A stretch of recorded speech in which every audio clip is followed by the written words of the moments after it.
오늘의 주요 뉴스입니다. 설 연휴 마지막 날인 오늘 코로나19 신규 확진자가 지난주보다 2배 가까이 폭증하며 코로나 발생 이후 처음으로 하루 2만 명을 넘어섰습니다.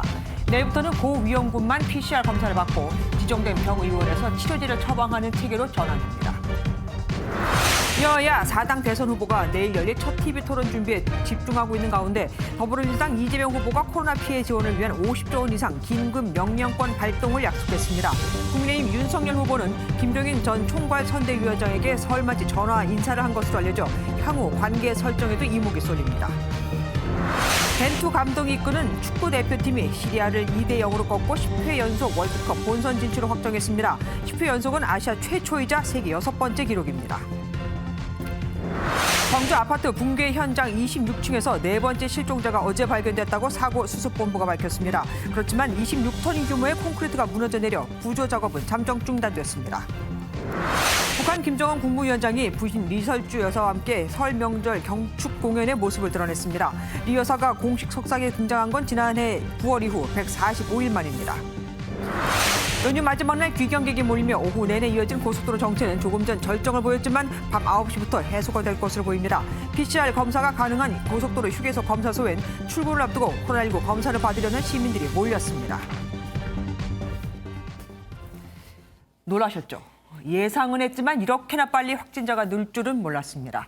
설 연휴가 끝나지도 않았는데 코로나19 신규 확진자가 역대 처음으로 2만 명을 돌파한 겁니다. 이젠 휴일 검사 건수 감소로 인한 확진자 수 감소 같은 공식도 다 깨진 거죠. 오미크론 변이가 우세종이 된 뒤 확진자가 급증하고 있는 건데 지난주에는 전주에 비해 2배 넘게 증가하더니 오늘은 지난주보다 또 2배 가까이 늘면서 사실상 일주일마다 2배씩 급증하는 양상을 보이고 있습니다. 그나마 다행인 건 위중증 환자는 늘지 않고 270명대를 닷새가 유지하고 있다는 겁니다. 내일이면 출근해야 하는 분들이 대다수죠. 또 내일부터는 모든 지역에서 고위험군 등만 PCR 검사를 받고 바로 나머지는 신속 항원 검사부터 받을 수 있기에 검사를 받고 출근하려는 시민들로 선별 검사소는 북새통을 이뤘습니다. 이상은 기자가 먼저 보도합니다. 서울역에 마련된 선별검사소. 코로나 검사를 받기 위해 기다리는 줄은 끝이 보이지 않습니다. 시간이 지나도 대기 인원은 줄어들 기미가 없을 정도입니다. 고향에서 설 연휴를 보내고 돌아온 시민들은 걱정되는 마음에 집으로 돌아가기 전 선별 진료소로 향했습니다. 고향 다녀오는 길에 집에 아기가 있어서 혹시라는 마음에 검사 받으러 왔습니다. 근데 집에 아기랑 아니면 또 어르신들이 계시니까.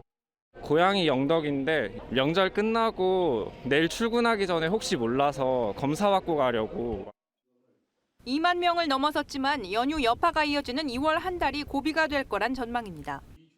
또 오미크론의 높은 전파력을 감안하면 앞으로 한동안은 강한 확산세가 이어질 수밖에 없다.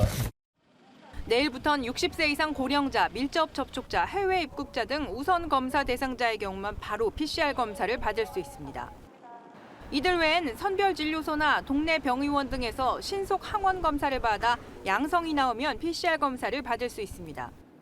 확진자가 급증하며 다음 주부터 일부 시설엔 거리 두기가 강화됩니다. 방역당국은 방역 패스가 해제된 학원과 독서실, 스터디 카페, 백화점, 대형마트, 도서관 등에 오는 7일부터 강화된 관리 방안을 적용하기로 했습니다. 학원과 독서실은 한 칸씩 뛰어앉기를 통해 밀집도를 제한하고 백화점과 대형마트는 매장 내 취식과 판촉이 금지됩니다. MBN 뉴스 이상은입니다. 덴마크와 노르웨이가 방역 패스와 코로나19 검사에 마스크까지 이 대부분의 코로나19 방역 조치를 폐지하기로 했습니다. 매일 수만 명씩 확진이 되고는 있지만 입원자가 적어서 의료진의 부담이 줄어든 데다가 백신 접종률도 높기 때문인데 세계보건기구가 펄쩍 뛰고 있습니다. 전염성이 더 강한 오미크론 변이가 전 세계 57개국으로까지 번졌거든요. 전민석 기자가 보도합니다. 영업 준비가 한창인 덴마크 코펜하겐 구시가의 식당. 마스크를 쓰라는 안내도, 방역 패스를 제시하라는 안내도 보이지 않습니다. 현지 시간 1일부터 덴마크는 코로나19와 관련된 모든 방역 조치를 해제했습니다. We have to check all the corona pass. We have one big line in front of the entrance for people getting in because we need to see the pass and now we just throw it away and say welcome everybody. 지하철을 빠져나오는 시민들도 대부분 마스크는 안 썼습니다. 인구 580만의 나라에서 하루 5만 명씩 코로나19에 감염되고 있는 가운데 과감한 결정을 내렸습니다. 코로나19 오미크론 변이의 치명률이나 입원율이 낮은 데다 백신 접종률이 80%가 넘은 덕입니다. And since it no longer is critical to societal functions, in particular hospital capacity, there was not really a reason to maintain that status of the disease. 같은 날 노르웨이도 방역 조치를 해제하기로 했고 핀란드 역시 이달 내로 모든 규제를 폐지할 예정입니다. 세계보건기구 WHO는 섣부른 방역 규제 완화를 경고했습니다. You can look to the experience of others. You can look at what other countries are doing, but please don't just follow blindly what every other country is doing. 오미크론 변이가 확산한 지 10주 만에 전 세계 확진자는 9천만 명이 늘었는데 이는 2020년 전체 감염자보다 많은 수치입니다. 영국에서는 확진자의 10%는 재감염자라는 분석도 나왔습니다. MBN 뉴스 전민석입니다. 설 연휴 마지막 날 여야 4당 대선 후보는 내일 열릴 첫 TV 토론 준비에 박차를 가하고 있습니다. 이재명 더불어민주당 후보는 김동연 새로운 물결 후보와 양자 토론에 나서며 연대 가능성을 모색했고 윤석열 국민의힘 후보는 김종인 전 선대위원장에게 설 인사를 한 게 뒤늦게 알려져 눈길을 끌었습니다. 송준 기자가 보도합니다. 이재명 더불어민주당 후보는 이모년 새해 약속을 통해 대통령 무능은 국민에게 재난이라며 자신이 대통령이 되면 긴급 재정 명령권을 발동해 50조 원 이상을 지원하겠다고 강조했습니다. 이어 김동연 새로운 물결 후보와 양자 토론을 갖고 정책 연대 가능성을 모색했습니다. 이 어려움들을 새로운 도약의 계기로 만드는 유능한 경제 대통령이 필요하다 이렇게 생각합니다. 저는 경기도지사 성남시장을 거쳐서 우리 국민들께 실력을 인정받았다고 자부합니다. 이번 토론에서 비전과 정책 가지고 우리 국민들에게 희망을 주는 대선판의 터닝포인트를 만들어서 우리 국민들 기쁘게 해드렸으면 좋겠습니다. 윤석열 국민의힘 후보는 공개 일정 없이 자택에 머물며 토론 자료를 검토하는 가운데 지난 31일 김종인 전 총괄 선대위원장에게 설 인사를 한 것으로 알려져 눈길을 끌었습니다. 선대위 해체 이후 처음으로 김 전 위원장은 특별한 이야기 없이 안부 전화만 했다고 말했습니다. 설 연휴에 설 인사를 어르신들한테 드리는 것은 당연한 도리라고 생각합니다. 그것을 넘어선 어떤 정치적인 이런 것들은 아직은. 이재명, 윤석열 후보의 양자 토론 무산에 철야 농성을 푼 제3지대 후보들도 젠걸음입니다. 안철수 국민의당 후보는 의료 자원봉사 활동을, 심상정 정의당 후보는 남대문 시장 일정만 소화한 뒤 토론 준비에 들어갔습니다. 내일 사자 TV 토론은 오후 8시부터 2시간 동안 주제별 토론과 자유토론 방식으로 진행됩니다. MBN 뉴스 송주영입니다. 이재명 더불어민주당 후보가 경기지사로 재직할 당시 부인 김혜경 씨가 공무원에게 사적 심부름을 시키고 과잉 의전을 받았다는 의혹으로 시끄럽죠. 아들의 종합병원 방문을 위해 미리 문진표를 작성하고 처방전과 약을 타오고 집안 냉장고와 옷장을 정리시키는 등 상식 밖의 일들이 많았으니까요. 이 지시를 내린 5급 사무관은 잘 보이고 싶어서 한 일이라고 해명했고 김혜경 씨는 모든 것이 제 불찰이라며 사과했습니다. 최은미 기자입니다. 국민의힘은 이재명 더불어민주당 후보의 부인 김혜경 씨가 경기도 공무원에게 사적 심부름을 시켰다는 의혹이 있다며 이 후보의 해명을 요구했습니다. 원일이 선대위 대변인은 김 씨가 병원에서 약을 대리 처방받고 집안의 냉장고와 옷장 정리까지 시킨 건 의료법 위반이자 공무원 행동강령 13조 2항을 위반한 거라고 지적했습니다. 지방자치단체장의 부인이 공무원에게 사적으로 일을 시키는 것은 불법이고 국고 낭비 행위로 행정안전부가 금지하고 있습니다. 김태흠 국민의힘 의원도 5급 사무관을 수행비서로 두는 건 국무총리급 의전인데 아무 권한 없는 김 씨가 국무총리급 의전을 누린 꼴이라고 비판했습니다. 저희 가족에 대해서는 검찰에서 2년간 샅샅이 무한 검증을 했으니 마찬가지로 스스로 검증을 받겠다는 거니까 수사를 받겠다는 얘기가 아닌가 싶습니다. 논란이 커지자 7급 공무원 A씨에게 지시를 내렸던 5급 공무원 배모 씨는 입장문을 내고 이 후보 부부에게 잘 보이고 싶어 어느 누구도 시키지 않은 일을 상식적인 선을 넘는 요구를 했다고 사과했습니다. 대리 처방에 대해서는 제가 복용할 목적으로 다른 사람이 처방받은 약을 구하려 했다고 해명했습니다. 김혜경 씨도 입장문을 내고 7급 공무원 A모 비서의 고통에 가슴이 아린다며 친분이 있던 배 씨의 도움을 일부 받았다고 인정했습니다. 이어 모든 것이 공과사를 명료하게 가리지 못한 저의 불찰이라며 국민 여러분께 심려를 끼쳐드린 데 대해 송구하다고 말했습니다. MBN 뉴스 최은미입니다. 여야 대선 캠프는 태양광의 사드, 건강보험료에 이르기까지 사사건건 신경전을 벌이고 있습니다. 이준석 국민의힘 대표는 특히 사드 배치와 관련해 안철수 국민의당 후보가 말을 바꿨다고 해 국민의당이 발끈했습니다. 요즘 젊은 세대 사이에서 반중 정서가 크죠. 때문에 중국과 관련된 이런저런 것을 두고도 설전이 벌어졌습니다. 김문영 기자입니다. 이준석 국민의힘 대표가 윤석열 국민의힘 대선 후보의 사드 추가 배치 공약과 관련해 SNS에 한 장의 사진을 올리고 다른 후보들은 모두 사드 반대론자라고 비판했습니다. 특히 안철수 당시 대선 후보가 사드 배치 찬성으로 말을 바꿨다고 꼬집었고 국민의당은 사드 반대 단체가 갑자기 현수막을 펼쳐서 사진을 찍은 것에 불과하다고 반박했습니다. 이 대표는 또 이재명 더불어민주당 후보의 졸음쉼터 태양광 그늘막 공약에 대해서도 태양광의 셀 70%를 공급하는 중국에 배만 불릴 것이라며 민주당과 정의당을 싸잡아 비판했습니다. 민주당은 중국산 부품이 많이 들어간 전기차를 타는 것도 친중이냐고 반문했고 정의당은 가십거리로 만들지 말라고 비판했습니다. 태양광이 확대될 경우 국내 모듈 제조사에게 유리합니다. 우리는 자국산 모듈이 60%가 넘는 유일한 나라입니다. 윤석열 국민의힘 후보가 중국인 편중을 언급하며 외국인 건강보험 피부양자 등록 요건 강화를 공약하자 이재명 후보는 나치의 말로를 보라고 비판했고 국민의힘은 아무 말 대잔치라고 반박했습니다.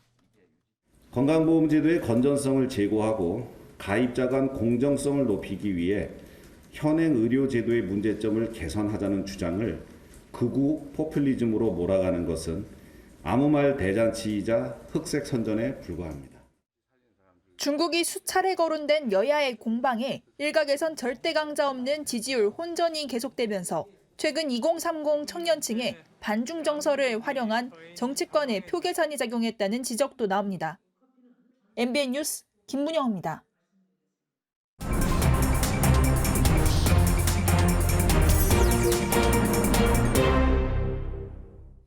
정치권 이모저모를 알아보는 정치톡톡 시간. 오늘은 내일 저녁 8시부터 열리는 대선 후보 사자 TV 토론에 대해서 집중적으로 얘기 나눠보겠습니다. 정치부 원주희 기자와 함께합니다. 어서 오십시오. 양자 토론은 무산됐지만 그래도 가장 관심이 끄는 건 이재명, 윤석열 두 후보가 맞붙는 거 아니겠습니까? 네. 어떻게 보십니까? 대장동 이슈 같은 걸로 크게 한판 붙을까요? 네, 많은 분들이 그런 모습을 아마 기대하실 것 같은데요. 하지만 주제와 시간의 제약이 좀 있어서 대장동 등 각종 의혹에 대해서 치열한 공방이 오가는 그림을 보기는 조금 어려울 수도 있을 것 같습니다. 네. 토론 형식을 보면 주제 토론과 주도권 토론을 번갈아 가면서 2번씩 진행하게 되어 있는데요. 주제가 부동산, 외교 안보, 일자리 성장 이렇게 정해져 있고 한 차례 자유 주제로 주도권 토론 시간이 있지만 후보당 시간이 7분이고 최소 2명 이상에게 질문을 해야 합니다. 그리고 주제 토론은 상대를 지목해서 질문을 하는 방식인데 역시 한 후보당 질문 답변 포함해 5분이라는 시간 제한이 있습니다. 잘못하다가는 정작 국민이 보고 싶어하는 거는 뭐 겉핥기식으로 이렇게 그냥 넘어가 버릴 수도 있겠습니다. 그렇습니다. 어쨌든 첫 토론이다 보니까 각 후보마다 전략 짜느라가 머리가 아프겠습니다. 잘못 단추를 꼈다가는 완전히 이미지가 바뀔 수도 있거든요. 그렇습니다. 이재명 민주당 후보는 일단 정책에 집중한다는 계획인데요. 민주당 선대위는 유능함과 추진력을 이 후보의 최대 장점으로 보고 이를 최대한 부각시키겠다고 밝혔습니다. 들어보시죠. 누가 더 일 잘할 후보인지, 누가 더 잘 정책적으로 준비되어 있는 후보인지를 보여주겠다. 이런 목표를 가지고 TV 토론을 준비하고 있습니다. 윤석열 후보 역시 국가를 운영하는 지도자로서의 역량과 품격을 보여주겠다 이런 계획인데요. 그러면서도 대장동 의혹을 비롯해서 이 후보를 향한 검증 공세도 빼놓지 않겠다고 합니다. 정책을 검증할 수 있는 그런 시간이 될 수 있도록 그렇게 준비를 하고 계시고요. 대장동, 또 성남FC, 불법 변호사비, 대납 의혹 이런 것들에 대해서 국민들께서 생각할 수 있는 기회를 드리는 시간으로. 저는 안철수 후보의 전략도 참 궁금합니다. 이재명, 윤석열 두 후보 중에 누구한테 더 집중할까요? 네, 그렇게 선대위 한번 물어봤는데요. 네네. 안 후보는 네거티브보다는 현재 대한민국이 처해 있는 현실에 대한 진단 그리고 미래에 대한 비전 이런 부분들을 중점적으로 좀 이야기를 할 계획이라고 합니다. 구체적인 그 일자리 만드는 또는 미래 먹거리 만드는 방법들 그런 것에 대해서 말씀드리고자 합니다. 최근 안 후보의 행보를 봤을 때 이재명, 윤석열 두 후보의 이 포퓰리즘 정책에 대한 비판도 집중할 것으로 보입니다. 이번 대선에서는 절대 강자가 없잖아요. 지금 막 다 엎치락 뒤치락 하고 있기 때문에 한 번의 실수가 굉장히 큰 이미지 손상을 줄 수도 있습니다. 그렇습니다. 지난달 실시한 한 여론조사를 보면 부동층 가운데 56.8%가 TV토론 결과에 따라 지지 후보를 결정하겠다라고 답을 했고요. 네. 지지 후보가 있는 응답자들 가운데서도 토론을 보고 마음을 바꿀 의사가 있다는 응답이 31.6%나 됐습니다. 그만큼 이번 토론회가 굉장히 중요한 승부처가 될 것으로 보이는데요. 과거 대선에서도 안철수, 이정희 후보 등 이 토론회에서 화제가 된 발언들이 많이 있었습니다. 네. 제가 갑철수입니까? 안철수입니까? 제가 MB 아바타입니까? 그게 제 생각. 이것만 기억하시면 됩니다. 박근혜 후보 떨어뜨리기 위한 겁니다. 저는 박근혜 후보를 반드시 떨어뜨릴 겁니다.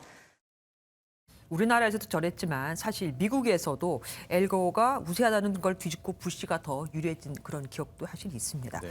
이번 선거의 주요 변수가 공수처 아니겠습니까? 그러면은 대장동 의혹이나 윤 후보 관련 의혹 결과 언제쯤 나온대요? 네, 공수처는 설 연휴가 지나면 판사 사찰 문건 작성 의혹, 한명숙 전 총리 모해 위중교사 수사 방해 사건 등 윤 후보와 관련된 사건들을 하나둘 결론 지을 것으로 보이는데요. 하지만 윤 후보의 혐의를 입증하기는 쉽지 않은 것으로 알려졌고요. 특히 고발사주 의혹 같은 경우에는 사실상 수사가 멈춰서 있는데 대선 이후에나 결론이 날 것으로 보입니다. 네. 대장동 특검 역시 여전히 감감무소식인데 송영길 대표는 대선과 상관없이 특검을 해야 한다고 주장하기도 했습니다. 어쨌든 그런 의혹들이 아직 밝혀지지 않은 만큼 내일 토론은 정말 유권자들이 이들에 대해서 판단할 수 있는 좋은 기회가 될 것 같습니다. 네, 지금까지 정치부 원주희 기자와 함께했습니다. 고맙습니다. 광주 아파트 붕괴 사고 현장 26층에서 네 번째 매몰자가 발견됐습니다. 하지만 지금껏 발견하지 못한 데는 이유가 있겠죠. 건물 잔해로 덮여 있는 데다가 26톤에 달하는 벽면에 대형 콘크리트 잔해물이 떨어지는 등 2차 사고까지 발생하면서 구조엔 시간이 꽤 걸릴 것으로 보입니다. 정춘 기자가 보도합니다. 붕괴 아파트 현장에서 네 번째 매몰자가 발견됐습니다. 구조본부는 어제 26층 거실 바닥 부분에서 매몰자의 발목 부분을 발견했지만 가족들의 요청에 따라 하루 늦게 소식을 전했습니다. 매몰자는 이미 숨을 거둔 것으로 추정됩니다. 네 번째 발견된 분은 붕괴 매몰 부분의 가장 하부에 위치해 있어 수습에는 장시간 소요될 것으로 판단됩니다. 이에 따라 실종된 6명 가운데 2명은 수습됐고 2명은 26층과 27층에서 발견됐으며 나머지 2명의 위치를 찾고 있습니다. 매몰자가 발견됐지만 오늘 붕괴 현장은 콘크리트 더미가 무너지는 2차 사고로 구조 작업이 중단됐습니다. 26톤 무게의 대형 콘크리트 잔해물이 27층부터 22층까지 무너지면서 일부가 바닥으로 떨어지며 일대 먼지가 피어올랐습니다. 붕괴 당시에도 놀랐던 주민은 또 무너지는 줄 알았다가 가슴을 쓸어내립니다. 더 놀래요, 더 놀래. 자꾸 머릿속에 떠올라요. 그 당시 상황이 자꾸 머릿속에 뱅뱅 돌아요. 건물 안에는 굴착기가 콘크리트 더미에 올라가 있었고 150여 명이 작업 중이었지만 이상 징후를 느껴 대피했습니다. 이후 3분 만에 잔해물이 떨어지는 아찔한 상황이 벌어진 겁니다. 제 뒤로 보이는 곳이 2차 사고 지점인데 콘크리트 잔해물이 위태롭게 걸쳐 있어 추가 붕괴 우려도 있습니다. 소방당국은 2차 사고 대비책 등 안전을 확보한 후 매몰자 구조를 재개하기로 했습니다. MBN 뉴스 정춘입니다. 경기도 양주시에서 채석장 붕괴 사고가 난 지 닷새 만인 오늘 마지막 실종자 1명이 발견됐습니다. 경찰과 고용노동부는 내일부터 사고 원인을 본격적으로 조사합니다. 홍조 기자가 보도합니다. 지난달 29일 발생한 붕괴 사고로 작업자 3명이 매몰됐던 경기도 양주시 삼표 산업 채석장입니다. 실종된 작업자들 가운데 2명이 사고 당일 숨진 채 발견됐고 1명은 실종됐습니다. 구조당국은 사고가 발생한 지 5일째인 오늘 오후 5시 40분쯤 실종됐던 50대 작업자 A씨를 발견했습니다. 소방당국은 수색 작업을 이어가다 오늘 오후 5시 10분쯤 실종자가 사용한 것으로 추정되는 천공기를 발견하고 이어서 실종자를 찾아냈습니다. 소방당국은 오늘 소방관 116명과 굴착기 18대를 투입했고 군과 경찰 인력 60명 이상도 수색 작업에 참여했습니다. 수색 작업이 마무리됨에 따라 사고 원인을 밝히는 수사도 본격적으로 이뤄질 것으로 보입니다. 경찰은 앞서 사고 현장 발파 팀장을 과실치사 혐의로 입건했습니다. 고용노동부 역시 중대재해에 해당한다고 보고 중대재해처벌법 위반 혐의에 대한 수사에 착수했습니다. MBN 뉴스 홍지호입니다. 고양이를 담벼락에 내리쳐 참혹하게 죽인 20대 남성이 결국 붙잡혔습니다. 강원도 강릉시에선 연못에서 일가족 4명이 썰매를 타다 얼음이 깨져 모두 물에 빠졌습니다. 겉보기와 달리 깊은 곳은 수심이 2m에 달하는 연못이었습니다. 연휴 사건 사고 소식 안진우 기자가 전합니다. 담벼락에 핏자국이 선명합니다. 지난달 26일 저녁 경남 창원 시내에서 한 남성이 식당에서 키우던 고양이를 잔혹하게 살해했습니다.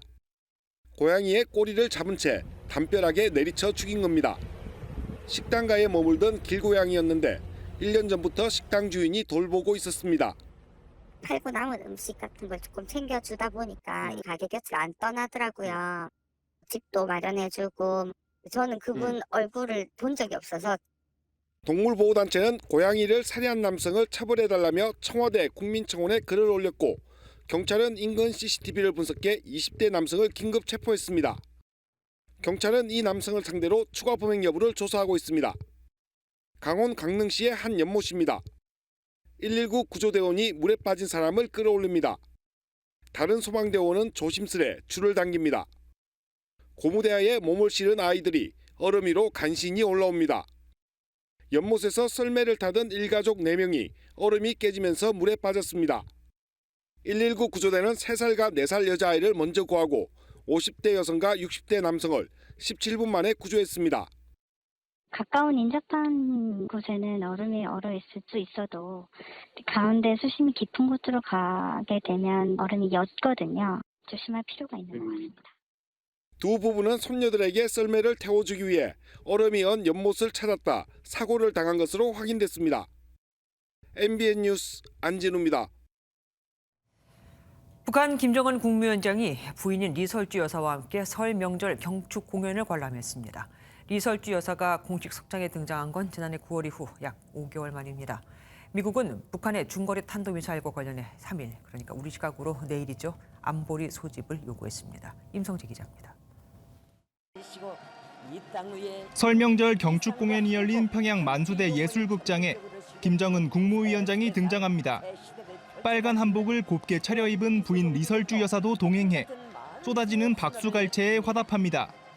리 여사가 공개 활동에 나선 건 지난해 9월 금수산 태양궁전 참배 이후 145일 만입니다. 경애하는 좋은 비서동지께서는 리설주 여사와 함께 무대에 오르시어 출연자들의 손을 일일이 잡아주시며 광년 성과를 축하하시고 뜻깊은 사랑의 기념사진을 찍으시었습니다. 리 여사는 과거 북한의 퍼스트레이디와 다르게 2012년 7월 이후 100회 넘는 공개 활동을 소화할 만큼 외부 노출에 거리낌이 없었습니다. 하지만 코로나 확산 뒤 눈에 띄게 노출이 줄었고 지난해 설에도 별다른 공개 활동을 하지 않았습니다. 코로나 위기도 있었고요. 특히 경제 위기이기 때문에 함께 행보할 곳이 마땅치가 않았어요. 근데 금년 들어서 김 위원장이 민생 행보를 하고 있거든요. 같이 연동된 과정이 일환이라고 보입니다. 김 위원장의 고모이자 반역죄로 처형된 장성택의 부인인 김경희 전 노동당 비서도 2년 만에 모습을 드러내 눈길을 끌었습니다. 이런 가운데 미국은 북한의 중거리 탄도미사일 IRBM 발사와 관련해 현지 시각으로 3일 유엔 안전보장이사회 비공개 회의 소집을 요청했습니다. 한미일 외교차관은 전화 통화를 하고 북한이 긴장고조 행위를 중단할 것을 촉구하는 한편 삼국 공조를 더욱 강화하기로 했습니다. MBN 뉴스 임성재입니다.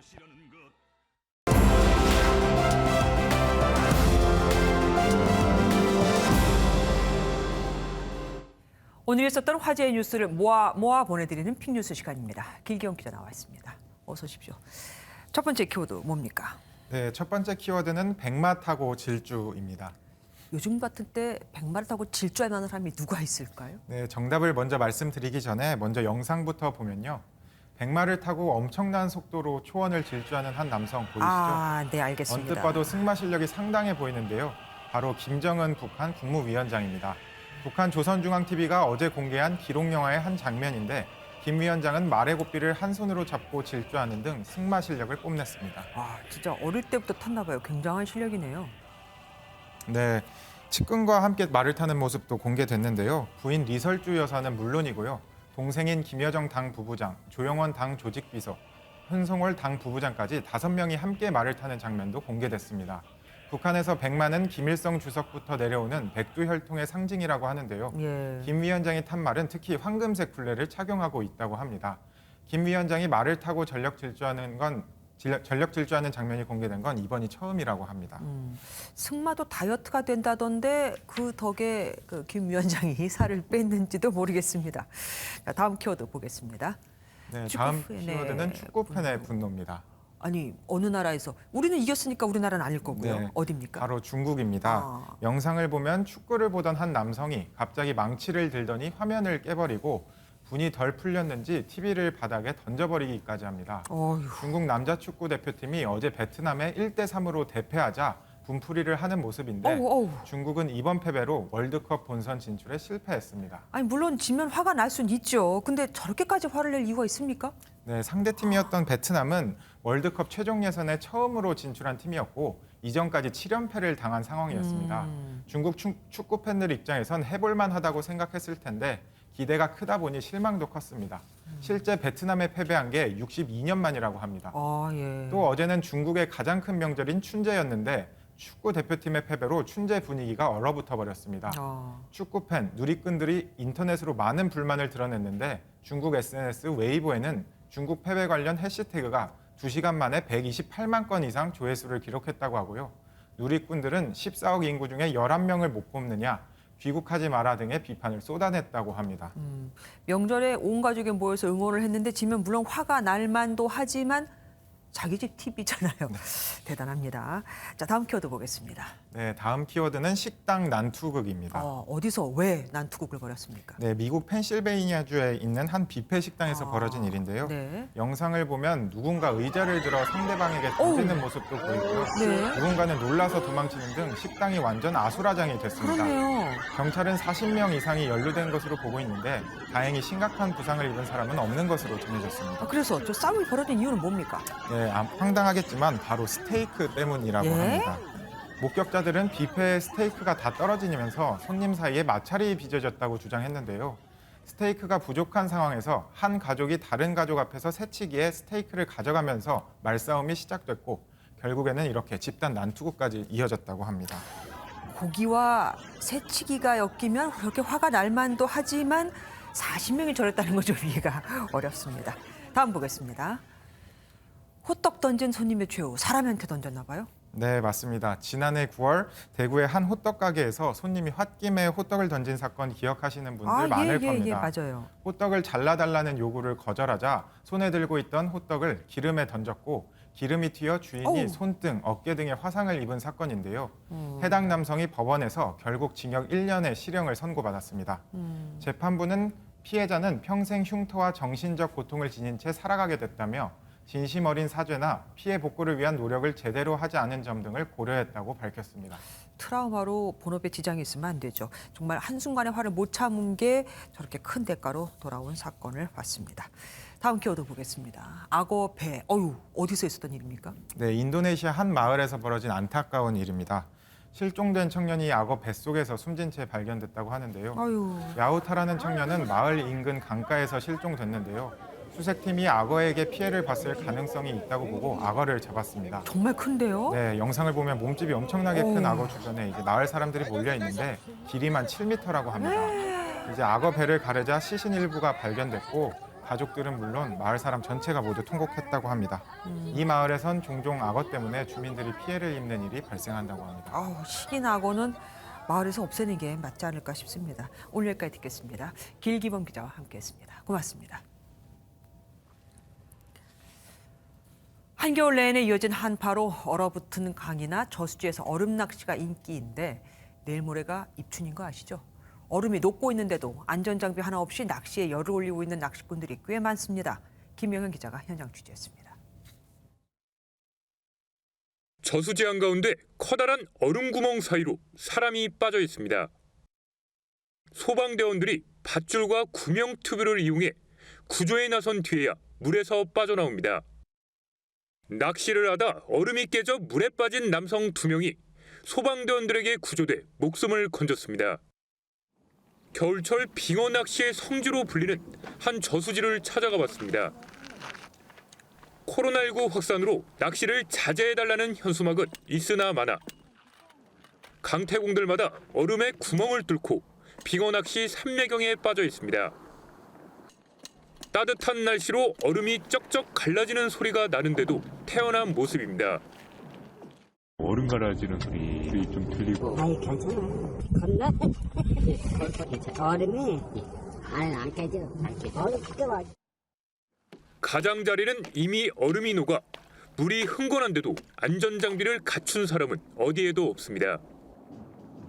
한쪽에는 아예 등유통을 가져다 두고 대형 난로를 켠 낚시꾼도 있습니다. 하류도 상황은 비슷합니다. 곳곳에 설치된 텐트 안에서 난로를 켜고 낚시를 하는가 하면 가스 버너에 불을 붙여 음식을 해먹기도 합니다. 사람들이 몰리지만 않으면 가에서부터 녹아 들어가니까. 저수지 얼음판이 얼마나 두껍게 얼었는지 한번 측정해 보겠습니다. 얼음 두께는 8.2cm. 전문가들이 겨울 낚시를 할 수 있는 최소 안정 기준으로 보는 20cm에 한참 못 미칩니다. 관할 농어촌공사 직원들이 경찰과 함께 수시로 순찰을 돌고 있지만 낚시꾼들을 통제하기에는 역부족입니다. 주기적으로 경찰분들과 계도 활동을 벌이고 있지만 그 특정 시간대를 지나면 다시 들어와 낚시를 다시 하시는 낚시객들이 굉장히 현재 많은 상황입니다. 곧 입춘이 지나면 기온이 더 오를 것으로 예상돼 위험한 얼음 낚시를 막을 더 적극적인 대책이 필요해 보입니다. MBN 뉴스 김영현입니다.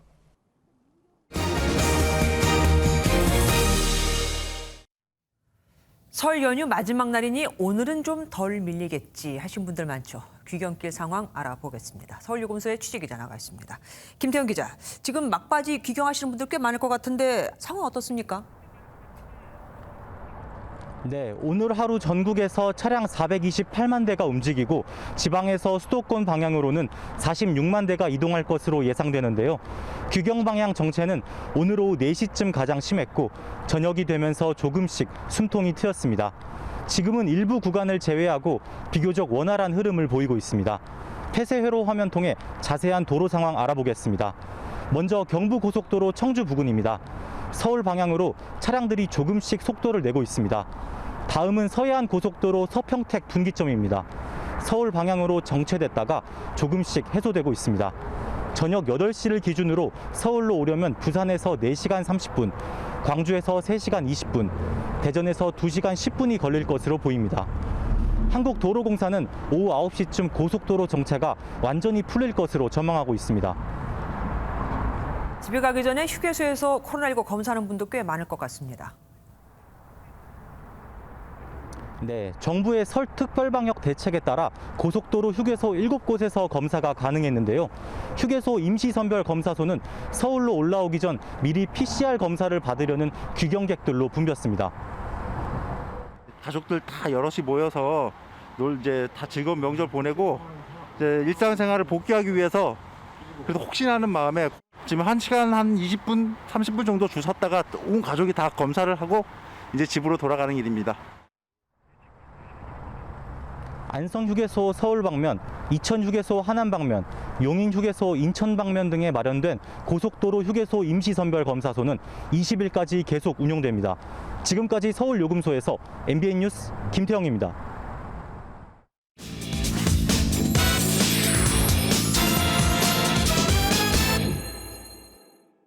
베이징 동계올림픽 개막을 이틀 앞두고 성화봉송이 시작됐습니다.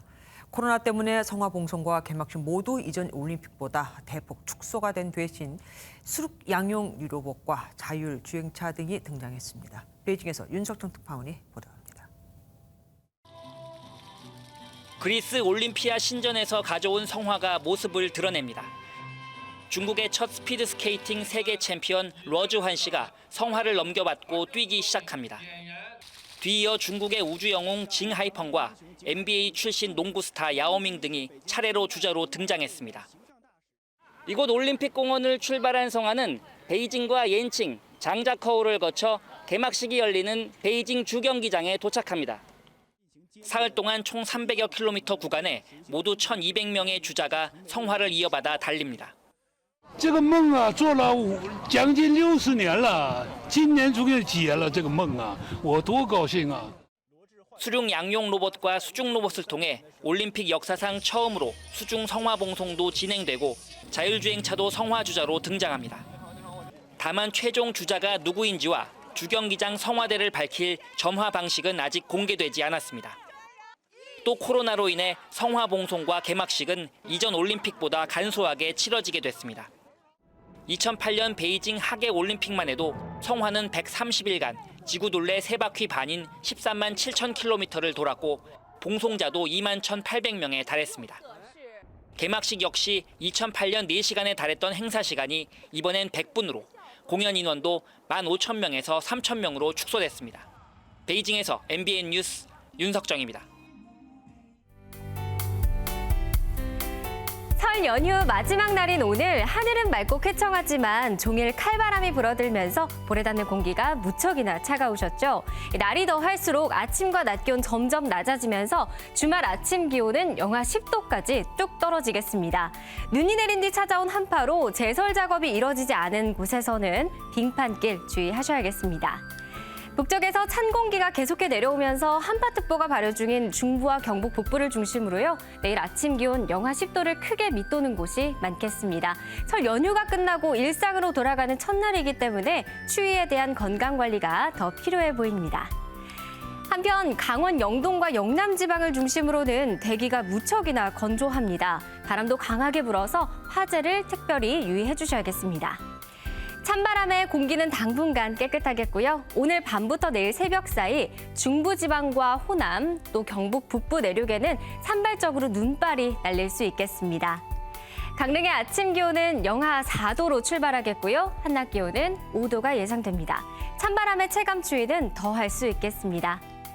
주말에는 호남과 제주에 약한 눈 예보되어 있고요. 당분간 맑은 날 속 동장군의 기세가 매섭겠습니다. 지금까지 날씨였습니다.